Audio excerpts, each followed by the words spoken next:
So I was talking about customer experience, and the reason I was talking about customer experience is we're at a technology event, okay, and there's a lot of vendors here, there's a lot of people talking about AI and systems and platforms and everything, and it's all about digital transformation. And from my point of view, and what I was trying to get across to the audience is that the consumer or the end user, the person you're trying to buy your product or service, if you're going to make a digital transformation, then the decision has to be done with them at the heart of it, because if you're making a decision and they're not involved in that whole process, then you're maybe kind of spending money where you shouldn't be spending money, and you're diverting it to the wrong areas. So I was trying to impart in the audience saying, look, if you're going to make a big choice about digital transformation, make sure that when you're discussing about the teams and the processes, you're also discussing the consumer and how the change is going to affect them.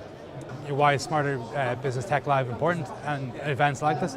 It's quite simple. I mean, companies and people who come to events like this are looking to make transformations, they're looking to make changes. They may not necessarily have the skill sets within their own organization to do it, or they may be looking to upskill, or they may be looking for resources that will help them get through. But when you come to something like this, you're talking to people who work in the space, particular to your area of change. We're experts. We know what needs to happen in order to make these things change.